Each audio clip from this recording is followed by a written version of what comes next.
আমি শ্রদ্ধার সাথে স্মরণ করছি ঐতিহাসিক এই ময়দানে বিশ্বনন্দিত মুফাসসিরে কোরআন শহীদ আল্লামা দেলাওয়ার হোসাইন সাইদি রহমতুল্লাহ আলাইহি। আমি তার সাথে জেলখানায় দীর্ঘদিন 3টা বছর পাশাপাশি ছিলাম। তার অনেক স্নেহ, ভালোবাসা, আদর, মহব্বত আমি পেয়েছি। বিশেষ করে পাশাপাশি জেলে থাকার কারণে অনেক কিছু তার থেকে আমি নিতে পেরেছি। আল্লাহ যেন ওগুলো আমার প্র্যাকটিক্যাল লাইফে সেট করার তৌফিক দান করেন। যেহেতু তাকে হত্যা করা হয়েছে, এই জন্য নির্দ্বিধায় বলতে পারে তিনি শহীদ। যদিও অনেকে দেশে স্বীকৃতি দিতে চান না যে উনি না শহীদ হয়নি। আপনাকে কি আবার শহীদ হয়ে আবার মৃত্যুবরণ করে দেখানো লাগবে যে আমি শহীদ হলাম? শহীদ এই শব্দটা কত দামি আপনি জানেন? কোরআনে কারিমে রব্বুল আলামিন বলেন, ওয়ালা তাকুলু লিমান ইয়ুকতালু ফি সাবিলিল্লাহি আমওয়াত বাল আহইয়াউ ওয়ালাকিন লা তাশউরুন। সূরা বাকারা 2 নম্বর পারা 2 নম্বর পৃষ্ঠার 12 নম্বর লাইনে আছে এটা। আল্লাহ বলেন, মুখ দিয়ে বলবা না যারা আমি আল্লাহর জন্য শহীদ হয়েছে তাদের মরে গেছে, মৃত্যুবরণ করেছে, তারা মৃত, এ কথা বলবা না। বরং তারা জীবিত, কিন্তু তোমরা টের পাও না। মুখের পরে মানুষ যেহেতু অন্তরে একটা ধারণা নিয়ে আসতে পারে, এই জন্য মহান আল্লাহ অন্তরে ধারণা করতেও নিষেধ করেছেন। ওয়ালা তাহসাবান্নাল্লাযীনা কুতিলু ফী সাবিলিল্লাহি আমওয়াতা বাল আহইয়াউন ইনদা রাব্বিহিম ইরযাকুন। সূরা আলে ইমরান 4 নম্বর পারার 11 নম্বর পৃষ্ঠা 9 নম্বর 169 নম্বর আয়াতে আছে। আল্লাহ বলেন, ধারণাও করবা না যারে আমি আল্লাহর জন্য শহীদ হয়েছে, জীবন দিয়েছে, এ মানুষগুলো মারা গেছে, ধারণাও করবা না। মুখে তো বলাই যাবে না, অন্তরে ধারণাও করা যাবে না। বাল আহইয়াউন, বরং তারা জীবিত, ইনদা রাব্বিহিম ইরযাকুন, এবং তারা তাদের রবের কাছে রিজিক পাচ্ছে। বলেন সুবহানাল্লাহ। সুতরাং এই দেশে যারা শহীদ হয়েছে অনেকে এখনো তাদেরকে স্বীকৃতি দিতে চান না। বিশেষ করে 2006 সালের 28শে অক্টোবর থেকে শুরু করে 2024-এর 5 আগস্ট পর্যন্ত এ দেশের জন্য, মানবতার জন্য, ইনসাফের জন্য, ন্যায় বিচারের জন্য, মানবতার জন্য, বৈষম্য দূর করার জন্য যারা জীবন দিয়েছে, নির্দ্বিধায় আমরা বলতে পারি এ মানুষগুলো শহীদ। শহীদ আবু সাইদ, শহীদ মুগ্ধ, শহীদ রায়হান, শহীদ ফয়সাল, 2732 জন মানুষ আগস্টের 5 তারিখের আগ পর্যন্ত সবগুলো শহীদ। আল্লাহ যেন শাহাদতের সর্বোচ্চ মাকাম তাদেরকে নসিব করেন, বলেন আমিন। শহীদ আল্লামা দেলাওয়ার হোসাইন সাইদি রহমতুল্লাহ আলাইহি যদি বেঁচে থাকতেন, আজকের এই সিলেটের ময়দানে তিনি আসতেন। কোরআনে কারিম শুনে হাজারো মানুষ হয়তো দিনের দিশা পেত, তো জালেমরা তাকে ধোঁকা দিয়ে জেল থেকে বের করেছিল। আমার সামনে দিয়েই বের করে নিয়ে গিয়েছিল, ওরা ধোঁকা দিয়ে। ওনাকে আগের দিনও দেখলাম কি সুন্দর কথা বলছিল, আমাকে উপদেশ দিচ্ছিল। পরের দিন শুনলাম যে না, উনি অসুস্থ, পুরাটাই বানোয়াট। যে বলছে আপনি অসুস্থ, চলেন আপনাকে হাসপাতালে নিয়ে যাই, ওখান থেকে চিকিৎসার মাধ্যমে আপনাকে ছেড়ে দেওয়া হবে। উনি তো আনন্দেই বের হচ্ছিলেন, কিন্তু জালেমদের দুর্বিসন্ধি যে এত গভীরে ছিল কেউ বুঝতে পারে নাই, উনি নিজেও টের পান নাই। এই জন্যে প্রিজন ভ্যান থেকে নামার সময় আমরা দেখেছি একটা তৃপ্তির হাসি দিচ্ছিলেন। বলা হচ্ছে ওনার হাড়ে অসুস্থ ছিল, হাড়ের রোগ ছিল। এই কারণে মানুষের হাড়ে অসুস্থ হলে ওইভাবে মানুষ হাসতে পারে? বলেন। কারারক্ষী যারা সামনে ছিল তাদেরকে লম্বা করে সালাম দিয়েছিলেন, জিজ্ঞাসা করেছিলেন আপনারা কেমন আছেন। একজন হাড়ের রোগী অসুস্থ মানুষ এই কথাগুলো বলতে পারে না, তার মানে এখন পুরাটা পরিষ্কার, তাকে হত্যা করা হয়েছে। নবীজির কথা, দেওয়াল চাপা পড়ে মরলে যদি শহীদ হয়, সাপে কেটে মরলে যদি শহীদ হয়, নদীতে ডুবে মরলে যদি শহীদ হয়, গাছের নিচে পড়ে যদি মরে শহীদ হয়, অ্যাক্সিডেন্টে মরলে যদি শহীদ হয়, যাকে অন্যায়ভাবে মেরে ফেলা হয়েছে অবশ্যই তিনি শহীদ। আল্লাহ রাব্বুল আলামিন তার গোলামের 50টা বছরের কোরআনের খেদমত যেন কবুল করেন, জান্নাতের সুউচ্চ মাকাম নসিব করেন, বলেন আমিন। আজকে তার সন্তানও আসবে, কলিজার টুকরা সন্তান আলহাজ শামীম বিন সাইদি অলরেডি চলে এসেছে, ও গতকাল শেষ হয়ে গেছে। আমাকে সিলেট পর্যন্ত আনার পেছনে আপনাদের যে সমস্ত মানুষগুলো ভূমিকা পালন করেছে, আমার শ্রদ্ধাভাজন উস্তাজ, ইসলামিক চিন্তাবিদ, শিক্ষাবিদ আলহাজ মাওলানা আব্দুস সালাম আল মাদানী, আতালাল্লাহু উমরাহু ওয়া বারাকাল্লাহু ফি হায়াতি, সকলে বলেন আমিন। আমরা যে কথা বলতে চাই, কোরআন আমরা শুনতে এসেছি, আমরা মানুষ। ওয়ালাকাদ কাররামনা বানি আদম, আমি বনি আদমকে সম্মানিত করেছি। অথচ এই সম্মানিত সৃষ্টির অসম্মান করার জন্য এই 15.5 বছরে অনেকেই সিনিমিনি খেলছিল। আল্লাহ তাদের সমস্ত কাজকে নস্যাৎ করে দিয়েছেন। কোরআনের ভেতরে আমরা জেনেছি, কোন জালেম যদি চেয়ারে বসে তাহলে সর্বপ্রথম 2টা কাজ করে। সূরা নমলের 34 নম্বর আয়াতে আল্লাহ দলিল দিয়েছেন, ইন্নাল মুলুকা ইযা দাখালু ক্বরিয়াতান আফসাদুহা ওয়া জাআলু আ'iজ্জাতা আহলিহা আদিল্লা ওয়া কাযালিকা ইয়াফআলুন। আল্লাহ পাক বলেন, জালেম যদি ক্ষমতায় বসে তার প্রথম কাজ হয় সে বিশৃঙ্খলা তৈরি করে জমিনে। আমরা দেখতে পেয়েছি 15.5 বছরে প্রায় 52টার উপরে বিশৃঙ্খলা তৈরি হয়েছিল। 2 নম্বরে ওয়াজাআলু আ'iজ্জাতা আহলিহা আদিল্লা, ওই দেশের যারা সম্মানিত নাগরিক, সম্মানিত মানুষ যারা, তাদেরকে সে অপমান করে, অপদস্থ করে। এই দেশের সবচাইতে সম্মানিত মানুষ যারা আমরা দেখতে পেয়েছি তারা আলেম, অথচ এই বাতিলের টার্গেটই ছিল আলেমরা। এখানে সম্মানিত মানুষদের যারা সম্মান করে, অপদস্থ করে, তাদেরকে হেয় প্রতিপন্ন করে, এটা জালেমদের 2 নম্বর কাজ। তার মানে কোরআনের এই আয়াত অনুযায়ী প্রতীয়মান হয় যারা ছিল এরা জালেম। জবান খুলে বলেন এরা কি? স্পষ্ট ভাষায় বলছি, যারা জালেম এরা আল্লাহর মামলার আসামি। কথাটা খুব হালকা মনে হচ্ছে। সূরা শূরা 25 নম্বর পারা 6 নম্বর পৃষ্ঠা 13 নম্বর লাইনের 42 নম্বর আয়াতে আছে, ইন্নামাস সাবিলু আলাল্লাযীনা ইয়াযলিমুনান নাস। আল্লাহ পাক বলেন, অবশ্যই আমি নিজে মামলা দায়ের করব তাদের বিরুদ্ধে যারা মানুষ হয়ে মানুষের উপরে জুলুম করে। আল্লাহ ইয়াজলিমুনাল মুসলিমুনা দেননি, ইয়াজলিমুনান নাস দিয়েছেন। ইয়াজলিমুন শব্দটা মোজারে, আরবি গ্রামার অনুযায়ী এটা বর্তমান, ভবিষ্যৎ, প্রেজেন্ট, ফিউচার, 2টা কাল নিয়ে শব্দ গঠন করা। তার মানে এখন যারা এ পৃথিবীতে মানুষ হয়ে মানুষের উপরে জুলুম করছে, ভবিষ্যতেও যারা করবে, তাদের কিছু পরিণতির কথা আমরা কোরআনে জেনেছি। রব্বুল আলামিন জানিয়েছেন সূরা নমলের 52 নম্বর আয়াতে, ফাতিলকা বুয়ুতুহুম খাবিয়াতাম বিমা যালামু। হে নবী, একটু তাকান জালেমদের এই বাড়ির দিকে।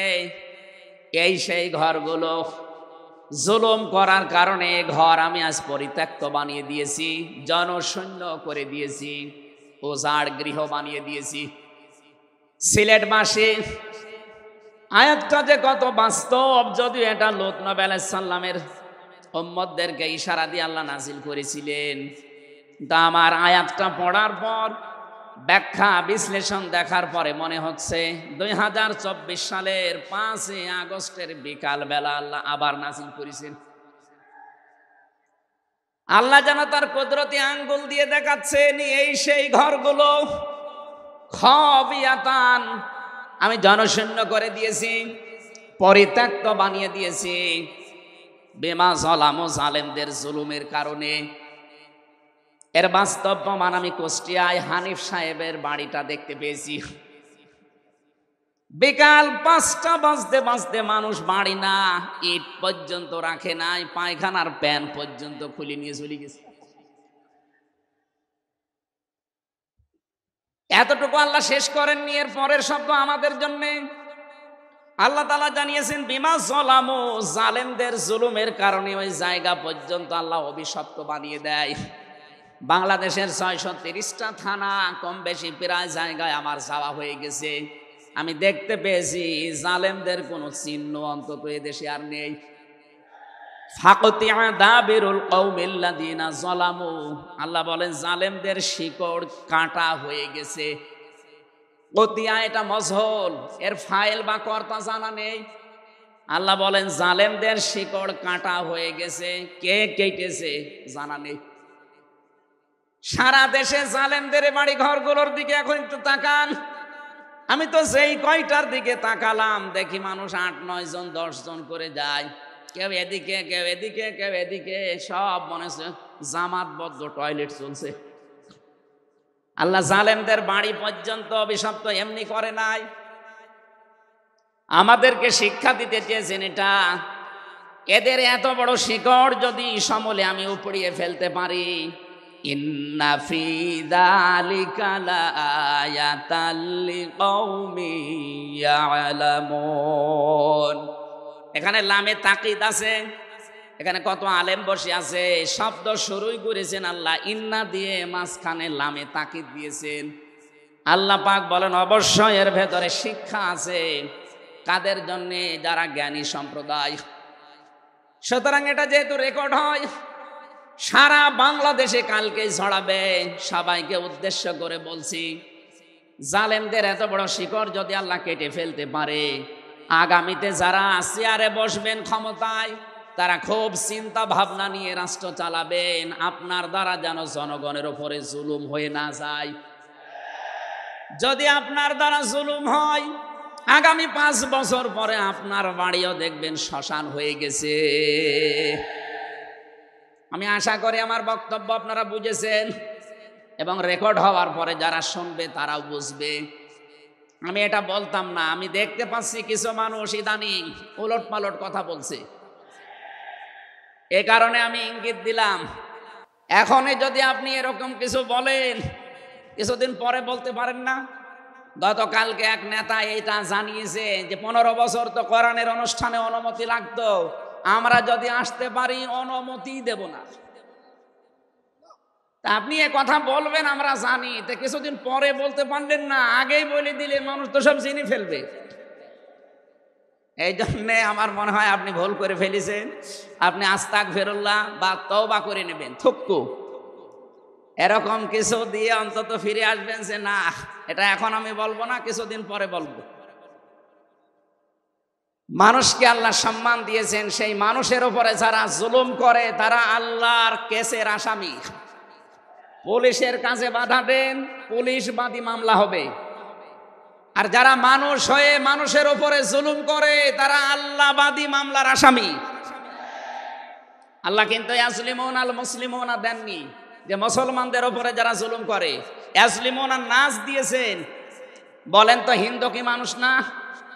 আরো আসতে বলেন।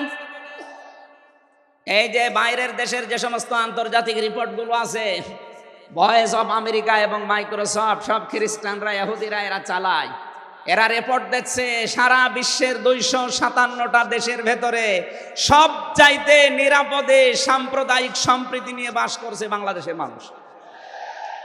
অথচ এই 54 বছর মিথ্যাচার করে বিশ্বের মোড়লদের কাছে আমাদেরকে অনেকেই কালার করার চেষ্টা করেছে। তারা এতদিন মানুষকে শুনিয়েছে বাংলাদেশে সংখ্যালঘু নির্যাতন হয়, এটা ডাহা মিথ্যা কথা। যারা এটা ছড়িয়েছেন সারা বিশ্ব তাদেরকে এখন ধিক্কার দিচ্ছে, ঘৃণা জানাচ্ছে। তারা বলছে এই বাংলাদেশ নিয়ে যারা মিথ্যাচার করছে ওদের জন্মটাই মিথ্যার উপরে। আপনি মাইক্রোসফট দেখেন, তারা রিপোর্ট দিয়েছে সারা বিশ্বের সবচাইতে বেশি মিথ্যা তথ্য ছড়ানো হয় ভারতে। আমি নাম নিতে চাইছিলাম না, বেরিয়ে গেছে। ওদের নাম আমার নিতে মনে বলে না। আমি ঘৃণা করি ওদের উগ্রপন্থী কিছু মানুষকে। হিন্দু ভাইরা আমাদের শত্রু না, কিছু উগ্র আছে যারা জঙ্গি, ওরা এই নামটা মুসলমানদেরকে দিয়েছে, অথচ সবচাইতে বড় জঙ্গি এই উগ্র হিন্দুরা। এদের কারণে আজ হিন্দু সমাজেরও বদনাম হয়ে যাচ্ছে। পরিষ্কার কথা শোনেন বাংলার মানুষেরা, একটা মুসলমানকে যদি আঘাত করেন একটা গুনাহ হবে, কোন অমুসলিমের গায়ে হিন্দুর গায়ে যদি আঘাত করেন ডবল গুনাহ হবে। একটা জুলুমের গুনাহ আর একটা আমানতের খেয়ানত করার গুনাহ। তারা আমাদের কাছে আমানত না, কথা বলেন না কেন? অথচ 15.5 বছর আমরা আমানতের অনেক খেয়ানত করে ফেলেছি।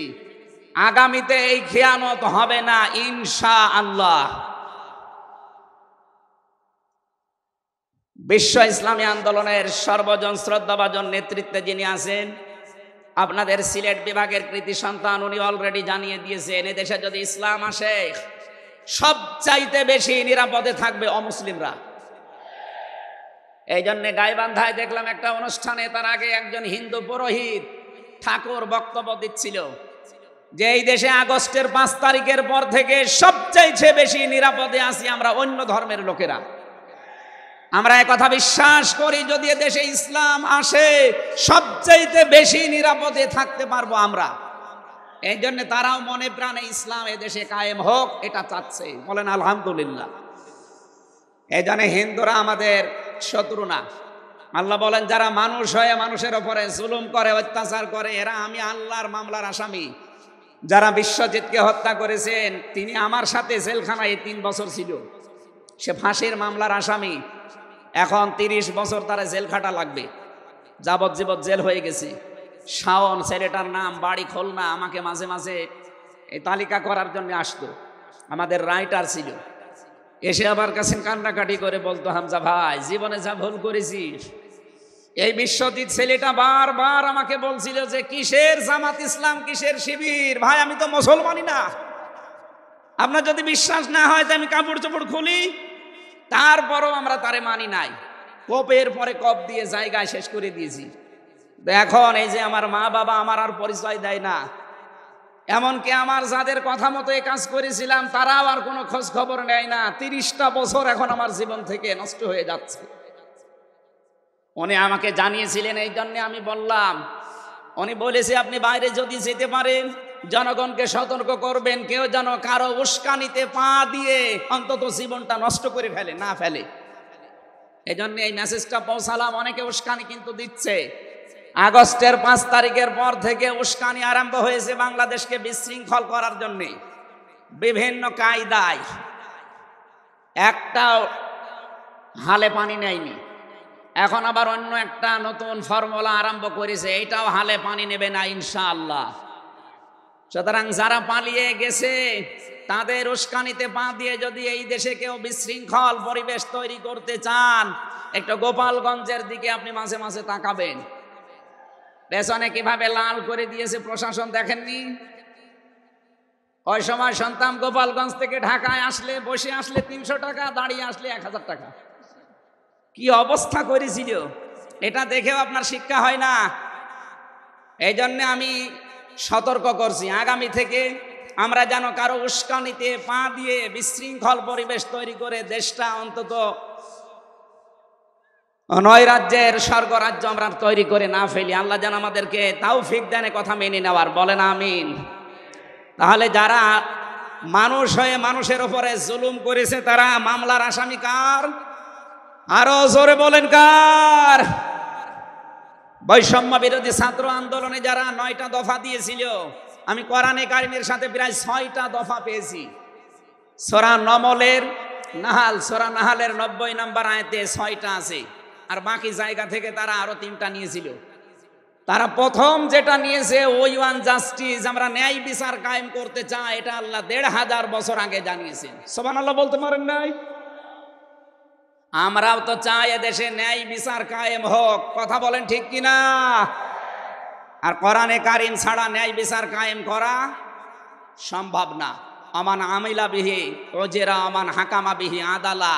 যদি কেউ আমল করে কোরআনের তাকে আল্লাহ পুরস্কার দেবে, কেউ যদি এই কোরআনের ন্যায় কোরআনে কারিম কায়েম করতে পারে তাহলে সে ন্যায় বিচার কায়েম করতে পারবে। সুতরাং এদেশে যারা শহীদ হয়ে গেলেন জীবন দিয়ে, তাদের যে উদ্দেশ্য, এ উদ্দেশ্য যেন সামনে সফল হয়, আমরা সবাই সেই চেষ্টায় থাকব ইনশাআল্লাহ। সতর্ক করছি এ কারণে, 1628 জন মানুষ দায়িত্বে ছিলেন বাংলাদেশে, ডাইরেক্ট ইনডাইরেক্ট মিলে। এরা আমরা যতদূর দেখতে পেয়েছি, আমার জেল জীবনের 3টা বছর ফাঁসির কন্ডেম সেলের ভেতরে আমি দেখেছি বাস্তবতা। এই 1628 জন কম বেশি এরা জুলুমের সাথে জড়িত। কেউ সরাসরি জালেম, কেউ জালেমের দোসর। কথা বলুন, জালেমরা টার্গেট কার? আরো জোরে। এজন্য আপনারা আল্লাহর মামলার আসামি। বাদী যত বড় হয় মামলা তত কঠিন হয়। আমাদের মামলা, আলেমদের মামলার বাদী সব ছিল সরকার, এই জন্য আলেমদের কোনো জামিন নেই। আমার মামলা 30 বারের উপরে উঠেছে, সিএমএম কোর্ট, জজ কোর্ট, হাইকোর্ট মিলে। জামিন হবে না, কারণ আমার নামের আগে আলেম আছে। আমার নামের আগে যদি লয়দের কি গ থাকতো, আমি 3 বছর না 3 দিনও আমার জেলে থাকা লাগতো না। আমাকে ধরার পরে তারা অফার দিয়েছিল, যা যা বলতে বলি এইগুলো শুধু বলবেন, কালকে আপনাকে আমরা ছেড়ে দেব না। এত মিথ্যা কথা বলা আমার দ্বারা সম্ভব না। বলে তাহলে যান। এই যে দিয়ে দিল, ন্যায় বিচার কায়েম হচ্ছে দেশে, এই কথা তারা মানুষকে শোনাতো। পুরাটাই চলেছে 15.5 বছরে, পুরা অবিচার আর অন্যায়।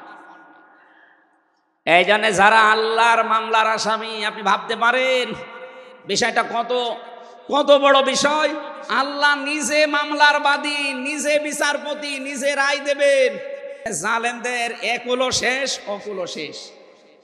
মানুষ হিসাবে আমরা মানুষকে সামনে সম্মান দিয়ে চলবো ইনশাআল্লাহ। দরুদ আর সালাম পড়ছি আমাদের নবী, মানবতার মহান শিক্ষক মুহাম্মদুর রাসূলুল্লাহ সাল্লাল্লাহু আলাইহি ওয়াসাল্লামের প্রতি। বিশ্ব নবীকে আল্লাহ পড়া কোরআন শরীফে, এই যে কোরআনের যে আয়াত পড়লাম আমরা, সূরা বাকারার 208 নম্বর আয়াত আমরা তেলাওয়াত করেছি। এ কোরআনে কারিম পড়তে হলে প্রতিটি অক্ষর, 29টা অক্ষর আমরা আছে জানি আরবি, প্রতিটি অক্ষর দিয়ে নবীজিকে আল্লাহ ডাক দিয়েছেন একটা সুন্দর এবং উত্তম নাম নিয়ে। বিশ্ব নবীকে আল্লাহ আলিফ দিয়ে জানিয়েছেন আহমদ, তিনি প্রশংসিত। বা দিয়ে আল্লাহ জানিয়েছেন আমার নবী বাশির, তিনি সুসংবাদদাতা। তা দিয়ে আল্লাহ জানিয়েছেন আমার নবী মুত্তাকি, তিনি পরহেজগার। সা দিয়ে আল্লাহ পাক জানিয়েছেন আমার নবী মুদ্দাসসির, তিনি কম্বলওয়ালা। জিম দিয়ে আল্লাহ জানিয়েছেন আমার নবী জামিল, সুন্দর। হা দিয়ে আল্লাহ জানিয়েছেন আমার নবী হামিম, অন্তরঙ্গ বন্ধু। খ দিয়ে আল্লাহ জানিয়েছেন আমার নবী খাতামান নাবিয়্যিন, শেষ নবী। এভাবে বলতে বলতে সর্বশেষ অক্ষরে যে দেখবেন ইয়া, আল্লাহ জানিয়েছেন ইয়াসিন। বলেন আল্লাহু আকবার। তাফসিরে কাবীর আল্লামা ফখরুদ্দীন রাজি রহমতুল্লাহ আলাইহি এই সিন শব্দের তিনি 5টা ব্যাখ্যা দিয়েছেন। তিনি লিখেছেন সিন মানে সাজ্জিদুল আলামিন, সিন মানে সাজ্জিদুল বাশার, সিন মানে সাজ্জিদুল কাউনাইন, সিন মানে সাজ্জিদুল আম্বিয়া, সিন মানে সাজ্জিদুল মুরসালিন। এক একটা শব্দের ভেতরে হাজার হাজার কথা তিনি দিয়েছেন। আমি একটা বলছি, সিন মানে সাজ্জিদুল আলামিন। শুধু আলম না, আলামিন বহু বচন। এই পৃথিবীতে 257টা রাষ্ট্র আছে। যত জগৎ আল্লাহ বানিয়েছেন, আপনি যে জগতেই বাস করেন না কেন, মুহাম্মদুর রাসূলুল্লাহকে আপনাকে নেতা মানা লাগবে, আদর্শ মানা লাগবে। কারণ আল্লাহর ঘোষণা দেওয়া নেতা এই একজন। আল্লাহ পৃথিবীর অন্য কাউকে হে নেতা এ শব্দ বলেননি। শুধু আমাদের নবী, আপনার নবী মুহাম্মদুর রাসূলুল্লাহকে জানিয়েছেন ইয়াসিন, হে নেতা।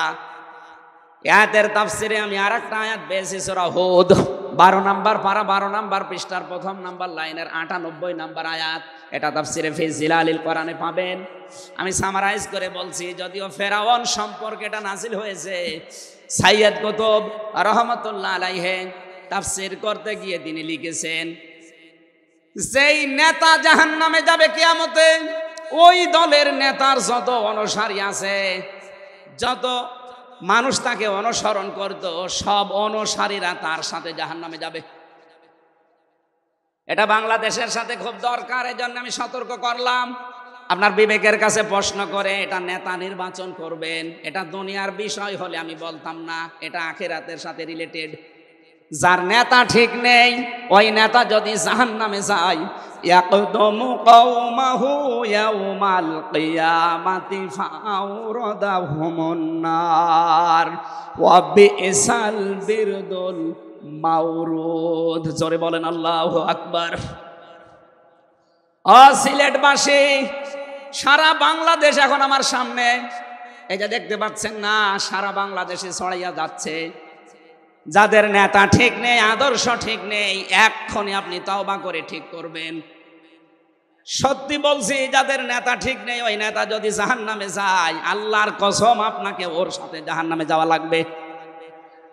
নেতৃত্ব দেওয়ার জন্য গুণ বললাম কয়টা? বলেন বলেন। আপনি সূরা বাকারার 247 নম্বর আয়াতটা দেখবেন। ক্বালা ইন্নাল্লাহা আসতাফাহু আলাইকুম ওয়া যাদাহু বাসতাতান ফিল ইলমি ওয়াল জিসম ইলা আখিরি আয়া।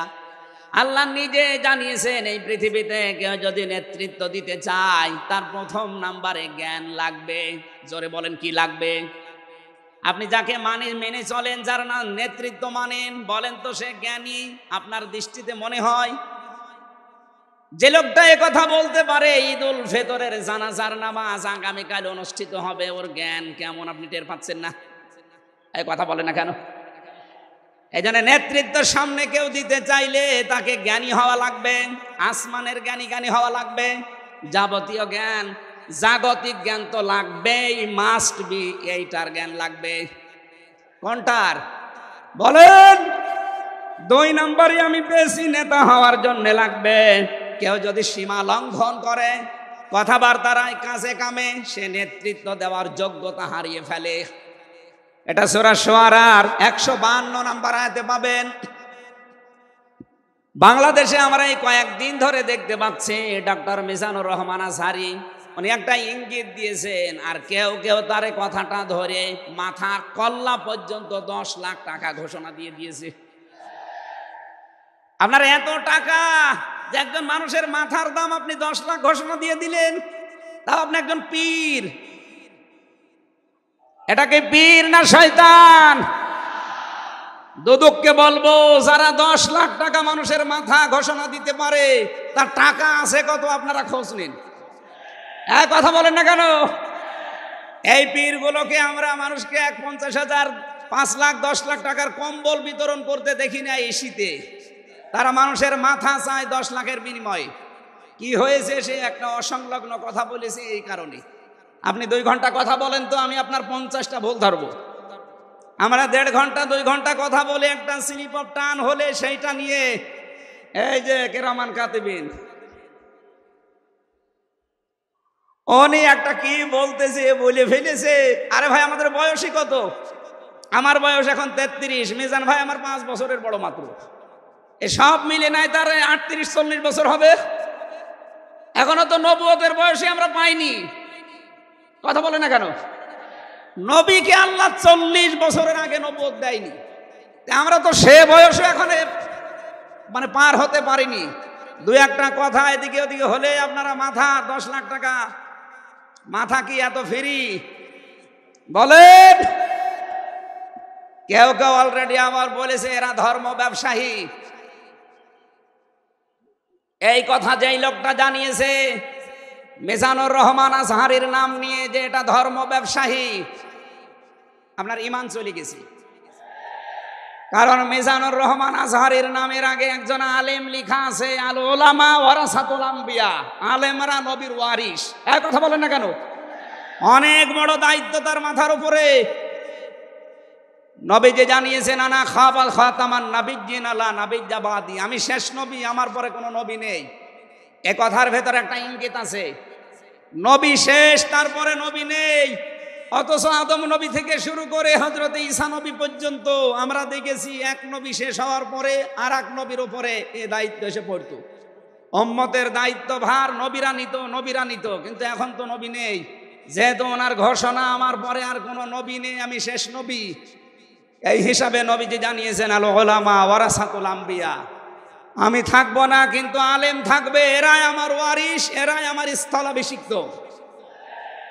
নবীর উপরে কথা বললে যেমন আমল আখলাক আল্লাহ নষ্ট করে দেয়, আলেমদের বিরুদ্ধে আলেমদের উপরে কারো যদি কথা যায় তার পেছনের আল্লাহ সব নষ্ট করে দেবে। অহম লা ইয়াশউরুন, কখন যে নষ্ট হয়ে যাবে আপনি টেরও পাবেন না। এই জন্যে সীমা লঙ্ঘন করা যাবে না, কথা এবং আচরণে আপনারা সাবধান থাকবেন। যারা এই সীমা লঙ্ঘনগুলো করছেন, কাদের ইঙ্গিতে করছেন আমরা কিন্তু জানি। মাঝে মাঝে দাদারা এসে আপনাদের কান পড়া দিয়ে যায়, আর আপনারা তখন উল্টা পাল্টা কথা বলতে থাকেন। কেউ না জানলে দেশের আলেমরা কিন্তু আগেই টের পায়, কারণ এরা তাহাজ্জুদের নামাজের সেজদায় আমার আল্লাহর সাথে কথা বলে। কথা বলেন না কেন?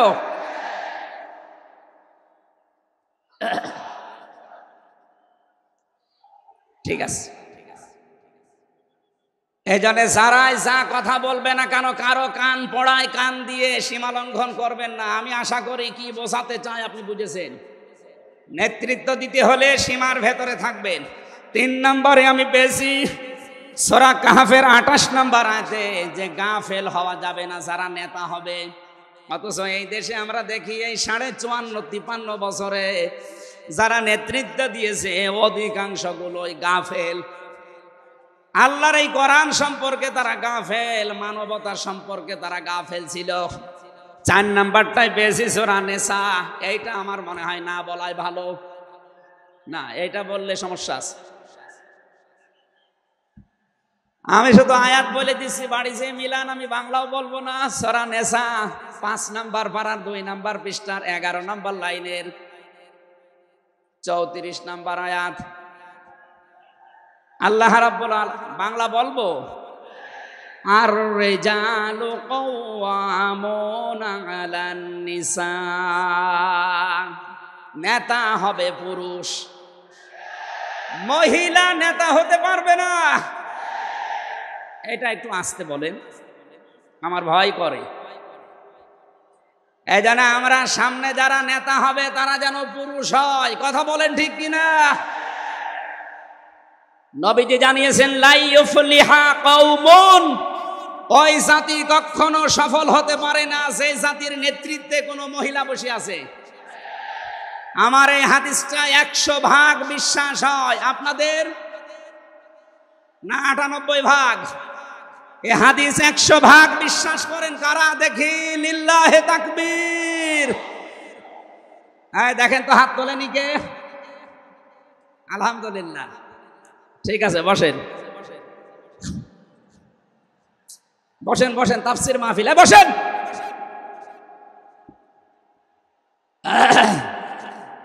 এটা যদি আমরা মেনে নিতে না পারি, এই 54 বছরে আমরা যেখানে ছিলাম আরো পেছিয়ে যাওয়া লাগবে। এই জন্য আমরা সামনে এগিয়ে যেতে চাই। কোরআনের সূরা নিসার 34 নম্বর আয়াত, সামনে যদি নেতা হয় পুরুষ মানুষ হবে ইনশাআল্লাহ। আরো জোরে বলেন ঠিক কিনা? 5 নাম্বার পেয়েছি সূরা বাকারা 124 নম্বর আয়াত, কোন জালেম নেতা হতে পারবে না। আমাদের জাতির পিতা হযরত ইব্রাহিম আলাইহিস সালামকে দিয়ে আল্লাহ উদাহরণ দিয়েছেন। আপনি সূরা বাকারার 124 নম্বর আয়াতটা পড়ে নেবেন। সুতরাং যারা জালেম হবেন সামনে তাদের নেতৃত্বে আসার দরকার নেই, আপনি ভিক্ষা করে খান। কথা বলেন না কেন? আমরা অনেককেই দেখতে পাচ্ছি এই যে দ্বিতীয় স্বাধীনতার পর থেকে অনেকেই জুলুম আরম্ভ করেছেন। আপনারা থামবেন। আমরা সবাই মাজলুম এই দেশে, শুধু ওই 14 দল বাদ দিয়ে। সুতরাং আমরা এই মাজলুম গুলো যেন আবার জালেম হয়ে না যায়, তাহলে নেতৃত্ব দেওয়ার যোগ্যতা আমরা হারিয়ে ফেলবো। আল্লাহ যেন আমাদেরকে বাঁচান, বলেন আমিন। সূরা বাকারা আয়াত নাম্বার 208। আমরা একটা মাত্র আয়াত থেকে আজকে তাফসীর করার জন্য বসছি, আমার নির্ধারিত সময় পর্যন্ত যাব।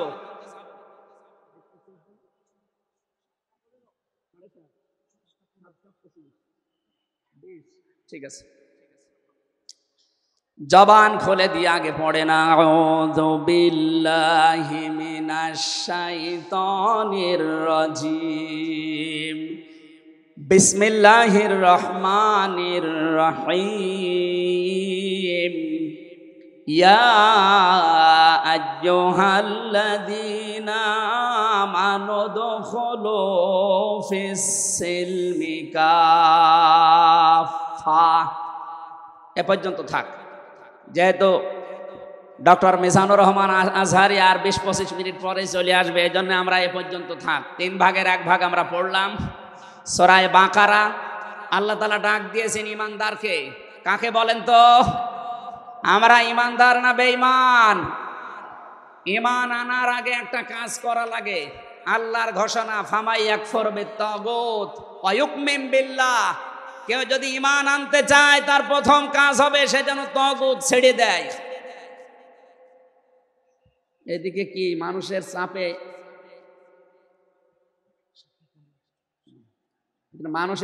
এগুলো হচ্ছে নাকি? আপনারা একটু ধৈর্য ধরেন। আসলে এনাদের তো আর জায়গা নেই, আর কোথায় পাবে জায়গা? এখানে শুনলাম আসার আগে 8 থেকে 10 লাখ মানুষের ওনারা ব্যবস্থা করেছে। এরপরও বাইরে যে অবস্থা দেখলাম, কমপক্ষে 15 থেকে 16 লাখ মানুষ আজকে এই সিলেটের ময়দানে এসেছে কোরআন শোনার জন্য। আলহামদুলিল্লাহ। সম্মানিত ভাইরা, আমরা যেটা বলতে চাচ্ছি, ঈমান আনার আগে আল্লাহর নির্দেশ যে তাগুত ছেড়ে দাও, তাহলে ফাকাদ ইসতামসাকা বিল উরওয়াতিল ওয়াসকা, এমন একটা মজবুত রশি ধারণ করতে পারবা, লাং ফিসামা লাহা, যা ছিঁড়ে যাবে না। এ বাংলাদেশ সহ বিশ্বে আমরা যারা ঈমানের দাবি করি, অনেকে তাগুত ছেড়ে না দিয়ে ঈমান এনেছি। এজন্য বিপদ আসলে ঈমান আর টেকে না। পক্ষান্তরে যারা তাগুত ছেড়ে দিয়ে ঈমানের দাবি করতে পেরেছে, এই মানুষগুলোর ঈমানের যত পরীক্ষা হয় তাদের ঈমান তত মজবুত হয়। শহীদ আল্লামা দেলাওয়ার হোসাইন সাঈদী তার 1 নম্বরে প্রমাণ। কথা বলেন না কেন? 13টা বছর জীবনে একটা ঘরে কাটিয়েছে, তারপরেও তিনি মাথা নত করেন নাই। কারণ তাগুত ছেড়ে দিয়ে ঈমান এনেছিলেন। তাগুত ছেড়ে না দিয়ে যদি ঈমান আনতেন তিনি টিকে থাকতে পারতেন না। আমি বহু মানুষ জেলে দেখেছি, বহু আলেমকে দেখেছি, তারা টিকে থাকতে পারে না, আল্লাহকে পর্যন্ত দোষারোপ করে। ডক্টর শফিকুল ইসলাম মাসুদ, দেলাওয়ার হোসেন শিবিরের সাবেক সভাপতি, নাম নিয়ে বলছি এই কারণে, এই মানুষগুলো ঈমান এনেছিল তাগুত ছেড়ে দিয়ে। দেলাওয়ার ভাইকে তার গরম করে লজ্জাস্থানে ঢুকিয়েছে, পুরুষাঙ্গ নষ্ট করে দিয়েছে। 57 দিন লোকটা রিমান্ডে ছিল, তারপরও টলাতে পারে না জালেমরা। কিন্তু যারা ঈমান এনেছে তাগুতের সাথে মিল মহাব্বত রেখে, আপনি তাকান, আগস্টের 5 তারিখের পরে তারা অনেকেই বেঈমান হয়ে গেছে। জাতীয় মসজিদের সাবেক ইমাম, কথা বলে না কেন? 5 তারিখের পরে পালিয়েছে, পৃথিবীর ইতিহাস পাল্টিয়ে দিয়েছে। জাতীয় মসজিদের ইমাম পালিয়ে যায়, এটা একটা লজ্জা না? এমপিরা নাই পালিয়ে গেল, আপনি কেন পালাবেন? কিছুদিন পরে জোর করে এসেছিল ইমামতি আবার করব, জনগণ জুতা দিয়ে পিটিয়েছে। পরের দিন স্ট্যাটাস দিয়েছে, জনগণ জুতা দিয়ে পিটিয়েছে, তাই কি আমার গায়ে লাগেনি। মানুষ কত নিচে নামতে পারে। তার বাবা তো একজন ভালো মানুষ ছিল, একজন আলেম ছিল, কি এসেছে আল্লাহ জানে। একটা জালেমাকে সে নাম দিয়েছে কওমি জননী। এই নামটা যেই দিন দেয় সেদিন জেলখানায় ওনার নামে বদদুয়া হয়েছে। মাওলানা মামুনুল হক সহ যত আলেম ছিল আমরা এক জায়গায়, ওনারা বলছিল যে করল কি? হেফাজত ইসলামের 13 সালে এতগুলো মানুষ হত্যাকারী যার হাতে রক্ত লেগে আছে, আর সেই লোকটাকে নাম দিয়ে দিল কওমি জননী। আমাদের মাথা কাটা গেল। এরকম হাজারো আলেম, হাজারো পীর, হাজারো মুসলমানের দেশে ঈমান রাখতে পারে নাই, কারণ তাগুতের সাথে সম্পর্ক রেখে ঈমানের দাবি করত। আল্লাহ বলেন ঈমান আনতে হলে আগে তাগুত ছেড়ে দাও, এরপরে ঈমানের দাবি করো। উদখুলু ফিস সিলমি কাফা, ঈমানদার যারা তারা প্রবেশ করো পুরোপুরি ভাবে ইসলামে। এখানে সিলমন বা সালমন, সিনের উপরে জবর দিলে হয় সালমন মানে শান্তি, সিনের নিচে জের দিলে হয় সিলমন মানে ইসলাম। আল্লাহ রাব্বুল আলামিন ইমানদারকে ডাক দিয়ে জানিয়েছে তোমরা প্রবেশ করো, যেহেতু সিলমনটা আছে এই জন্য ইসলাম নেওয়া লাগবে। আমি যতগুলো তাফসীর বিশ্ববিদ্যালয়ে থাকাকালীন মিলিয়েছিলাম এই সিলমন দিয়ে। আমি ভার্সিটিতে থাকাকালীন প্রায় 42টার উপরে এক জায়গায় মিলিয়েছি, যে দেখি সবাই কি বলে। প্রত্যেক মুফাসসির এখানে শান্তি না এখানে নিয়েছেন তারা ইসলাম অর্থে তোমরা পুরাপুরি ইসলামে প্রবেশ করো। এখন আমরা যদি প্রশ্ন করি পুরাপুরি ইসলামে প্রবেশ করার অর্থ কি, কোরআন শরীফ থেকে আমরা ব্যাখ্যা বিশ্লেষণ দিয়েছি যে 5টা বিষয় যখন দেখবেন আপনার ভেতরে আছে তখন বুঝবেন আমি পুরাপুরি ইসলামে প্রবেশ করেছি। জোরে বলেন সুবহানাল্লাহ। আমি তাফসীর থেকে যে নোটগুলো নিয়ে এসেছি তার 1 নম্বরে আপনি যখন দেখবেন যে আপনি আত্মসমর্পণ করে ফেলেছেন, 2 নম্বরে আপনার ভেতরে ইখলাস তৈরি হয়েছে, 3 নম্বরে আপনার বিশুদ্ধ আকীদা তৈরি হয়ে গেছে, 4 নম্বরে আপনার চরিত্র উন্নত হয়েছে, 5 নম্বরে আপনার লেনদেনে স্বচ্ছতা এসেছে। এই 5টা কাজ যখন আপনি দেখবেন তখন মনে করবেন যে আমি ইসলামে পরিপূর্ণ প্রবেশ করেছি। এখন বলেন তো আপনার কি 5টা কাজ পরিপূর্ণ হচ্ছে? আত্মসমর্পণ 1 নম্বরে আপনাকে করা লাগবে আমার আল্লাহর সামনে। কার সামনে? এটা দেখিয়েছেন আমাদের জাতির পিতা হযরত ইব্রাহিম। ইদ ক্বালা লাহু রাব্বুহু আসলিম ক্বালা আসলামতু লিরাব্বিল আলামিন। সূরা বাকারা 1 নম্বর পারা 19 নম্বর পৃষ্ঠা 7 নম্বর লাইনের 131 নম্বর আয়াতে আছে। এটা ইবনে কাসিরে পাবেন। আল্লাহ পাক বলেন আত্মসমর্পণ করো। উনি গাছের মাথায় বসে কোড়াল দিয়ে কাঠ কাটছিলেন, ডাক দিয়ে বলে মাবুদ এখানে বসে আত্মসমর্পণ করব কি করে? আল্লাহ পাক বলেন আত্মসমর্পণ এখানে খাতনা করে আত্মসমর্পণ করো। গাছের মাথায় তিনি কোড়াল দিয়ে খাতনা করে বললেন আমি মহাবিশ্বের প্রতিপালকের কাছে আত্মসমর্পণ করলাম, স্যালেন্ডার করলাম। এতটুকু তিনি শেষ করেননি, তিনি ডাক দিয়েছিলেন ইন্তেকালের আগে তার সন্তানদেরকে। ওয়াসাা বিহা ইব্রাহিম বানিহি ওয়া ইয়াকুব ইয়া বানিয়া ইন্নাল্লাহা আসতাফা লাকুমুদ্দিন ফালা তামুতুন্না ইল্লা ওয়া আনতুম মুসলিমুন। হযরত ইব্রাহিম আলাইহিস সালাম এবং ইয়াকুব এই 2 জন নবী ইন্তেকালের আগে তার সন্তানকে ডাকলেন, হে আমার কলিজার টুকরার সন্তানেরা, ইন্নাল্লাহা আসতাফা অবশ্যই আল্লাহ তোমাদের জন্য মনোনীত করেছেন লাকুমুদ্দিন একটা দিনকে, ফালা তামুতুন্না ইল্লা ওয়া আনতুম মুসলিমুন মৃত্যুবরণ করবা না যতক্ষণ মুসলমান হতে না পারো। এবার আসেন তো ইব্রাহিম আমাদের জাতির পিতা, হযরত ইয়াকুব আলাইহিস সালাম তাদের সন্তানদেরকে ইন্তেকালের আগে নসিহত করলেন যে তোমাদের জন্য আল্লাহ একটা দিন মনোনীত করেছেন। কি মনোনীত করেছেন? দিন কি? এ রাতের পরে যেটা আসবে ওই দিন। বলেন বলেন। কবরে গুরুত্বপূর্ণ যে প্রশ্নগুলো তার ভেতরে এটা একটা, মা দিনুকা, দিন কি? এটা যদি আপনি ক্লিয়ার হতে না পারেন কবরে যে প্রশ্নের জবাব দিতে পারবেন না। এজন্য এই বিষয়টা নিয়ে বিস্তারিত আমাদের জানা শোনা দরকার। দিন বলতে আল্লাহ নিজেই আবার ব্যাখ্যা দিয়েছেন। দিন কি জানো? ইব্রাহিম নবী যেটা, ইয়াকুব নবী যেটা তার সন্তানদেরকে বারবার ওসিয়ত করছিল ইন্তেকালের আগে, আল্লাহ তোমাদের জন্য একটা দিনকে মনোনীত করেছেন। সেই দিন হচ্ছে ইসলাম। জোরে বলেন সুবহানাল্লাহ। ইন্নাদ-দীনা ইনদাল্লাহিল ইসলাম। অবশ্যই আমি আল্লাহর কাছে মনোনীত একটাই দিন আছে, তার নাম। আরো জোরে বলেন। এখন পৃথিবীতে প্রায় 4,500-এর উপরে ধর্ম আছে, দিন আছে। 4,500 ধর্মের কোন দিনের উপরে, ধর্মের উপরে আমার আল্লাহ রাজি নেই, খুশি নেই, তিনি পছন্দ করেন না। একটাই মাত্র দিনকে তিনি মনোনীত করেছেন, পছন্দ করেন, তার নাম ইসলাম। ওয়ামাই ইয়াবতাগি গায়রাল ইসলামি দীনান ফালা ইউকবালা মিন ওয়া হুয়া ফিল আখিরাতি মিনাল খাসিরিন। সূরা আলে ইমরান 3 নম্বর পারা 20 নম্বর পৃষ্ঠা 4 নম্বর লাইনের 85 নম্বর আয়াতে আছে।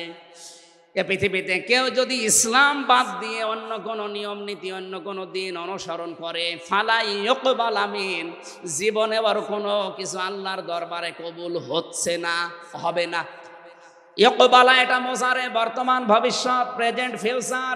এর আগে লান এসেছে, মজারের আগে লান আসলে আরবিতে বাংলা অর্থ দাঁড়ায় জীবনেও হবে না, পশ্চিম কালো সম্ভব না। আল্লাহ যদি গ্যারান্টি দিয়ে বলে ইসলাম বাদে অন্য কোনো নিয়ম নীতি দিয়ে অন্য কোনো ধর্ম পালন করলে আমি আল্লাহ রাজি হব না, কেউ রাজি করাতে পারবে? এতটুকু আল্লাহ শেষ করেননি, পরেরটা আরো কঠিন। অহুয়া ফিল আখিরাতি মিনাল খাসিরিন। আল্লাহ পাক বলেন ওই লোকটা সবচাইতে বড় ক্ষতিগ্রস্ত হবে আখিরাতে। বলেন নাউজুবিল্লাহ। সিলেটবাসী আমাদের জীবন এদিকে ওদিকে করে হয়তো কেটে যাবে, কিন্তু মরণের পর আমরা যদি ক্ষতিগ্রস্ত হয়ে যাই, এই আসল জীবনে যদি আমাদের নষ্ট হয়ে যায়, তাহলে আমরা এই ভুল পথে থেকে আমাদের জীবনটা নষ্ট করব কোন কারণে? যত নিয়ম নীতি আছে আজকে থেকে সব মাইনাস করবেন, সব বাদ দিয়ে দেবেন। ইসলাম বাদ দিয়ে কোনো নিয়ম নীতি দিয়ে আল্লাহকে রাজি করানো যাবে? তাহলে ইসলাম বাদ দিয়ে বিয়ে শাদী হবে? বলেন বলেন। ইসলাম বাদ দিয়ে পরিবার নীতি হবে? ইসলাম বাদ দিয়ে রাজনীতি হবে? এটা হতে পারে। হ্যাঁ, কিছু মানুষ এখন কথাই আরম্ভ করেছে যে উঠলেই আপনি রাজনীতির কথা বলেন। আরে ভাই, রাজনীতি যদি কোরআনে না থাকতো আমি ওই আয়াতটাই পড়তাম না। এর ভেতরে নামাজের কথা মাত্র 82 জায়গায় আছে। কয় জায়গায়? বলেন বলেন। রোজা রাখা ফরজ মাত্র এক জায়গায় আছে। হজ করা ফরজ মাত্র এক জায়গায় আছে। আর রাজনীতি কোরআন দিয়ে করা লাগবে এটা 903 জায়গায় আছে। সুবহানাল্লাহ বলতে পারেন না? পুরা কোরআন শরীফ আমি যতটুকু পড়েছি আমার এতটুকু আয়ত্ত হয়েছে। নামাজের চাইতে, হজের চাইতে, যাকাতের চাইতে সব চাইতে বেশি আলোচনা দিয়েছেন আল্লাহ রাজনৈতিক বিষয়ে। তো সেইটা যদি আমি বলতে না পারে, আমি কি রামায়ণ থেকে গীতা থেকে আপনাদের আলোচনা শোনাবো? এখানে সাফ কথা, দিন ইসলাম, ইসলাম বাদ দিয়ে অন্য কোনো নিয়ম নীতি মানা যাবে না। আমি সেদিন যশোরে এক কলেজের অধ্যাপককে, বিসিএস ক্যাডার উনি, ওনাকে বলেছিলাম আপনাকে জোর করি না স্যার, আপনি শুধু আমার ধর্মীয় গ্রন্থ এই কোরআনে কারিম একটু বুঝে বুঝে পড়েন। 3 মাস সময় দিলাম আপনাকে। 3 মাস পরে, যেহেতু জ্ঞানী মানুষ, 3 মাসের পরে দেখি মুসলমান হয়ে গেছে। এই জন্য অন্য ধর্মের যারা আছেন, রেকর্ড হচ্ছে, আপনাদেরকে আমরা জোর করব না। আমাদের ধর্মে জোর নেই, লা ইকরাহা ফিদ্দিন। আমাদের ধর্মে জোর আছে, জবরদস্তি নেই, জোর নেই। এই জন্যই তো 850 বছর এই এলাকা মুসলমানরা শাসন করেছে, একটাও মন্দির ভাঙে নাই। অথচ আমরা আমাদের প্রতিবেশী রাষ্ট্রে দেখতে পাচ্ছি এরা অনেকগুলো মসজিদ অলরেডি ভেঙে দিয়েছে, ধোয়া ধোয়া তুলে। ওরা বলছে 500 বছর আগে এখানে নাকি মন্দির ছিল। বিশ্বের মানুষেরা দেখি মাটির নিচে তেল পায়, গ্যাস পায়, আরে শয়তানরা শুধু মাটির নিচে মন্দির পায়। আপনাদের পূর্বপুরুষেরা আল্লাহর ঘর ভাঙতে এসে কাসফিম মাকুল হয়ে গেছে। আমরা দেখতে পাচ্ছি আগামীতে মসজিদগুলো ভেঙে দেওয়ার কারণে আল্লাহ নিজে কিন্তু প্রতিশোধ নেবে। কাসফিম মাকুল আপনাদেরও বানিয়ে দেবে ইনশাআল্লাহ। এজন্য প্রতিবেশী হিসাবে সতর্ক করলাম, যদি ভালো লাগে মেনে নিন, ভালো না লাগলে নিজের পায়ে নিজে কোড়াল লাগান। আমার কথার অর্থ বোঝেননি? সুতরাং পৃথিবীতে দিন ইসলাম বাদ দিয়ে কোন ধর্ম, সব মানুষের বানানো তৈরি করা।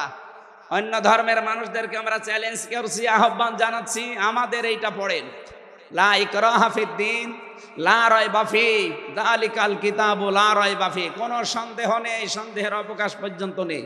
এখানে আসেন, যদি মনটা আপনার ভালো থাকে, টনি বেলারের শালিকা লরেন বুথকে যেভাবে হেদায়েত দিয়েছে আপনাকেও দিতে পারবে ইনশাআল্লাহ। সেই আহ্বান রেখে, এখনো যেহেতু 4টা অর্থ ছিল, আপনি যে ইসলামে প্রবেশ করেছেন তার দ্বিতীয় অর্থ আপনি দেখবেন যে আপনার ভেতরে ইখলাস আছে কিনা। আপনি কি লোক দেখানো কাজ করেন না আল্লাহর জন্য করেন, এইটা দেখবেন। 3 নাম্বার, আপনার আকীদা শুদ্ধ আছে কিনা। আজ এই দেশের একটা মাসলুম সংগঠনের উপরে একটা তহমত দেওয়া হয় যে এদের আকীদা ঠিক নেই। আপনার আকীদা কত ভালো, আমি নিচে নামলাম না, 4 নম্বরে উন্নত চরিত্রের অধিকারী হওয়া লাগবে, আর এটা নিতে হবে মুহাম্মদ রাসূলুল্লাহর কাছ থেকে। 5 নম্বরে আমাদের লেনদেন স্বচ্ছ হওয়া লাগবে। আপনারা তাফসীর শুনতে এসেছেন, আমরা বিস্তারিত আর বলতে পারলাম না আজকে, কারণ আমার সময় শেষ হয়ে গেছে।